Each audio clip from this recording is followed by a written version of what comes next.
Chapter 18. The khaki-clad group plodded wearily through the sweltering Pleistocene jungle, with Jim acting as tour guide and a slightly breathless Alice his navigator, holding a hand-drawn map over her head in the sun. The khaki hiking uniforms were a gift from Jim and Alice for everyone that very morning. "Catch up now, y'all," Alice shouted from ahead. "Jim has a very special oak tree he'd like you to see. The first, he thinks. At least 500 years old already." Marci sniffled, stopping to delicately wipe her nose with her sleeve.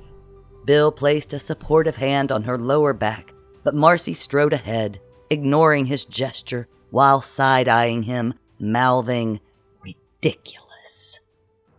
She watched from a safe distance, having stalked these hairless creatures all day. She heard the battleman's woman make noise to him and recognized their postures. The bigger one wanted to mate, but the smaller one was having none of it. The same happened with hers all the time. She climbed down from the lower branches of a tree to follow. The hikers stopped for a picnic in the nearby valley, spotting 2 rabbits the size of small cows in the distance. Jim, in full kingship of the excursion, napped on Alice's lap under the tree after sandwiches and reading from a frayed book of Byron poetry, while the rest of the group spread out for photos and exploration before being squired back to the property in a sleek black SUV driven by a taciturn Esteban. Vaquero Esteban had been acquired in West Texas, 1936, originally hailing from a sleepy village in Mexico. His father and grandfather were masters of the horse. He himself began to train for this vocation at the tender age of 4. He loved horses, and he loved to train them, though his gentle training methods were a source of derision from his many cousins.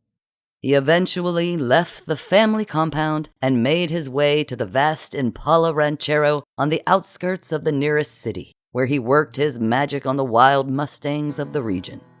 Senor Impala had a beautiful daughter named Meloria, a shimmering blonde girl with pale, perfect skin and white, even teeth.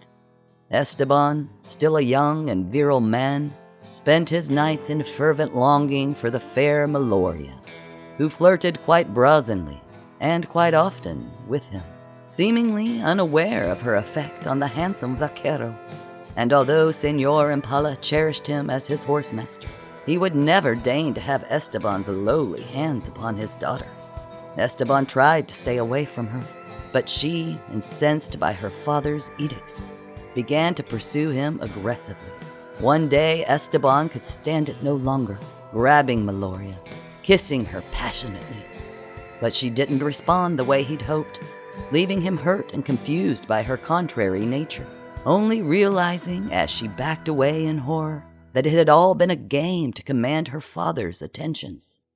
As expected, Senor Impala heard of this assault, and Esteban was run out of town. He had drifted, the Depression raging in America, work scarce everywhere. He had headed like an uncle before him to Texas, taking up with a group of itinerant laborers. And he had very nearly given up hope when, literally out of nowhere, 2 gringos in strange matching khaki safari outfits appeared in the dry West Texas fields, asking in perfect French, Chinese, and then Spanish if anyone knew of someone well-versed in horseflesh, particularly the capture and training of said animals. Even camels or elephants would do, they'd called out plaintively when no one responded. Esteban boldly stepped forward, answering in Spanish while puffing his chest out arrogantly. "I can capture and train wild horses," the smiling white man continued. "And what if it isn't actually a horse you're training? Do you have a problem with travel?" So here he was, having been properly amazed to be whisked into the ancient past for the job, and even more amazed when the Sanders showed him his true quarry, a herd of tusked, elephant-sized, long-haired ferrets, which turned out to be gentle animals, easily lured into the corral and trained to walk on leads.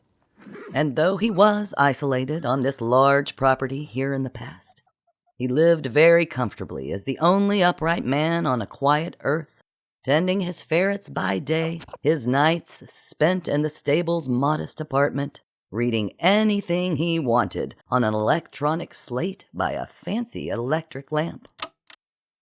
Later, as Bill played a rousing game of croquet on the lawn of the cabin with the others, and Marci napped in their guest room, she watched the female from her perch on the windowsill, the curtains billowing softly around her, while Marci tossed feverishly on top of the covers. The cabin had proven stuffy, the Finkles' sole complaint, though it didn't seem to bother anyone but Marci, who stirred again. She froze, a dirty hand tentatively touching the covers bunched about Marci's feet. Emboldened, she crawled down and poked around the room, fingering and sniffing Marci's things.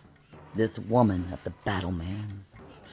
Marci coughed and she paused, her hand over a pile of silver rings and bracelets, eyeing the ones Marci wore. Looking back at the sleeping female animal for reference, she decorated herself, then surveyed the bottles and liquids of creams littering the bedside table before pressing the top of one, clumsily spraying it fully into her face. Coughing and rubbing her eyes, she shook her head, falling back beside Marci onto the plush mattress. Bill, Jesus, Marci murmured in her sleep. As Marci stirred fitfully again, she rolled from the bed, scooping up a pile of clothes and underwear from the floor before fleeing back out the open window to the perimeter of the trees with her stolen treasures, where she stopped to smell them. And then, in the oldest form of flattery, she picked out the articles of Marci's clothes and put them on, struggling with the garments to end up with a shirt as pants, a leg thrust through each armhole, a sweater set looped about her torso, her hairy breast still quite visible, the nipples pointed downward to the Christmas sock she had managed to slip over her right hand. It was a first for womankind, all dressed up and nowhere to go.